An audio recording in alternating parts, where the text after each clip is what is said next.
Եվ այսօր հերթական կիրակին է, որը կոչվում է Կարմիր կիրակի, եւ սա զուտ օրացույցային կամ տոնացույցային օր չէ, այլ սա Սուրբ Հարությունը վերհիշելու Քրիստոսի մինչև հարություն անցած կյանքը վերհիշելու եւ վերապրելու օրն է։ Այսօր մենք ուրախանում ենք, որ կոչվում ենք ոչ թե խաչելության որդիներ, այլ կոչվում ենք հարության որդիներ։ Այսօր մենք ուրախանում ենք, որ մեր հավատքն է միայն քրիստոնեությունն է, որ ունի հարություն առած Աստված, խաչված եւ հարություն առած Աստված։ Եթե անդրադառնանք բոլոր աշխարհում եղած մյուս կրոններին, ապա այդտեղ ոչ մի այդպիսի նմանատիպ բան դուք չեք տեսնի։ Եվ այսօր նաև այդ հարություն առած Քրիստոսին խոնարհվելու եւ մեկ անգամ եւս մեր հավատարմությունը ցուցաբերելու օրն է։ Այսօր ավետարանների մեջ հիշատակվում է Թովմաս առաքյալը։ Շատերիդ հայտնի է, թե ով էր Թովմաս առաքյալը։ Դա այն մարդն էր, այն առաքյալն էր, այն աշակերտն էր Քրիստոսի, ով որ չհավատաց, որ Քրիստոս հարություն է առել։ Ավելի ճիշտ կլինի ասել, ոչ թե չհավատաց, այլ կասկածեց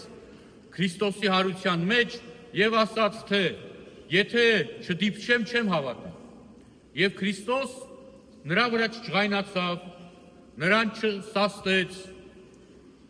ուղղակի նրան ասաց. մոտեցիր, դիպչիր եւ տես, ցույց տալով, որ Քրիստոս իր մոտ է պահում եւ իր մոտ է կանչում նաեւ կասկածողներին, որովհետեւ կասկածողն է ինչ որ մի պահ կգա եւ նա կհամոզվի դրա մեջ։ Երբ Թովմասը մոտեցավ եւ ձեռք տվեց Քրիստոսի վերքին, համոզվեց իր տիրոջ հարության մեջ, նա ասաց. Տեր իմ եւ Աստված իմ։ Այսօր այն պահն է, երբ որ մենք պետք է մեր սրտերից փորձենք հնչեցնել եւ իրապես կենթանացած հնչեցնել Տեր իմ եւ Աստված իմ բառերը եւ հասկանալ արդյոք այդ բառերը, որ մենք այսօր հնչեցնում ենք առ Աստված, կանչում ենք առ Աստված, կենթանի են, թե տակավին մահացած են եւ կարիքը ունեն կենթանանալու։ Գիտեք, սիրելիներ, Քրիստոսին կամ Աստծուն հավատալը դա մեծ շնորհք է եւ մեծ պարգև է մարդուն, եթե նա հասել է լիարժեք այդ հավատքին։ Եվ Սուրբ եկեղեցին, ավետարանը, մեր հայրերի գրությունները հենց դրա համար գոյություն ունեն, որ մենք կարողանանք դրանց միջոցով հասնել այդ հավատքին։ Եվ իրականության մեջ, եթե մենք անդրադառնանք այսօրվա մեր շուրջը ստեղծված աշխարհին, ապա կարող ենք տարանջատել երկու ձևի հավատք՝ կենթանի հավատք եւ մահացած հավատք։ Կենթանի հավատքը դա այն հավատքն է, որը որ մարդ ունի եւ որով որ մարդ մշտապես ապրում է։ Այսինքն, դա նա չէ, որ ճգնում են, մենաստաններ են գնում, առանձնանում են աշխարհից եւ այլն եւ այլն։ Կենթանի հավատքը դա այն հավատքն է, որը որ մարդը միշտ հիշում է իր մեջ։ Այսինքն, թե իր առօրյա կյանքում, թե իր գործերի մեջ, թե իր հարաբերությունների մեջ չի մոռանում, որ ինքը քրիստոնյա է։ Նույնիսկ եթե սխալմամբ վատ բառ է ասում, հայերում է միանգամից ներողություն է խնդրում Աստծուց։ Դա կենթանի հավատքն է եւ դա այն հավատքն է, որը որ ձգտում է դեպի Աստված եւ որը որ գնալով ավելանում է։ Եվ կա նաեւ մահացած հավատք։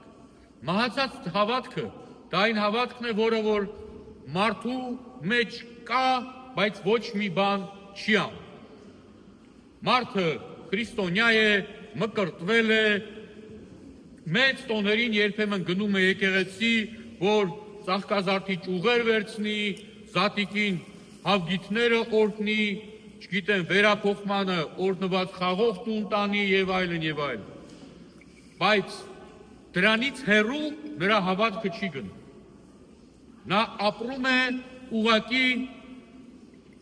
ժամանակ առ ժամանակ հիշելով, որ ինքը քրիստոնյա է։ Դա սիրելիներ մահացած հավատ։ Ես բազմիցս ձեզ ասել եմ, որ սատանան մեզանից շատ ավելի ուժեղ է հավատում Աստծուն, որովհետև մեզանից ի տարբերություն մեզ ինքը տեսել է։ Նա տեսել է Աստծուն։ Մենք չենք տեսել ոչ մեկ։ Իսկ նա տեսել է։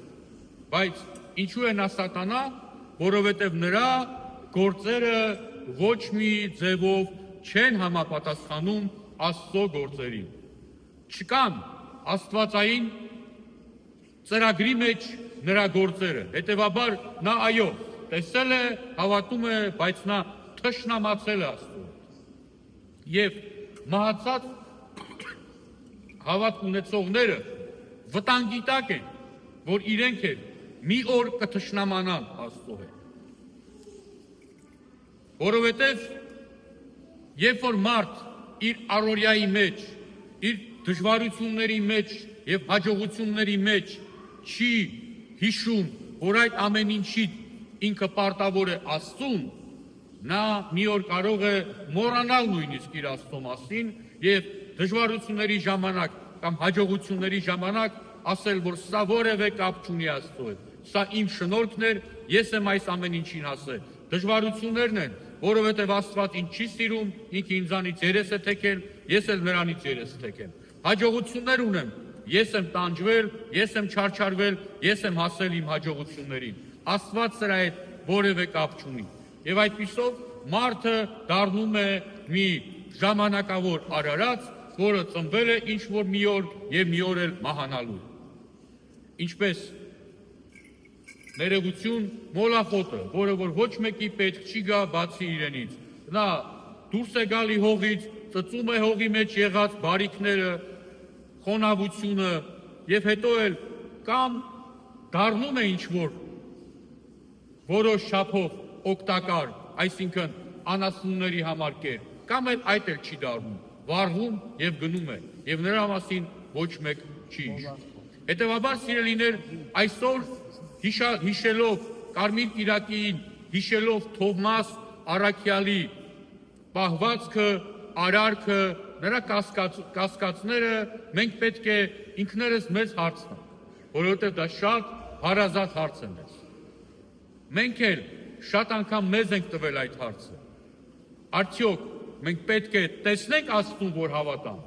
շոշափենք Աստծուն, որ հավատանք, թե մենք արդեն հավատացել ենք նրան եւ ուզում ենք գնալ նրա ճանապարհով։ Այսօր Կարմիր կիրակին, որը ուրախության տոն է, նաեւ մեզ համար պետք է լինի այն ուրախության տոնը, որ այդ հարցը տալով մենք ինքներս մեզ պատասխանենք, ասենք ոչ, մեզ պետք չի շոշափել կամ անպայման ֆիզիկապես տեսնել, որպեսզի հավատալ։ Մեզ մեր ներքին հավատքը, մեզ մեր ներքին համոզմունքը արդեն իսկ բավական է, որ մենք հավատանք մեր Աստծուն եւ մեր փրկությանը։ Թող Աստված ուժ եւ կարողություն տա յուրաքանչյուր քրիստոնյային, որ ոչ մի անգամ նա իրեն չասի, մինչև չտեսնեմ, չեմ հավատա։ Օրհնյալ եղերուկ իշնորհած Սրբո օգնում, երթայք ի խաղաղություն եւ Տերը մեր Հիսուս Քրիստոս եղիցին ձեզ ընտամենեսյանս ամեն։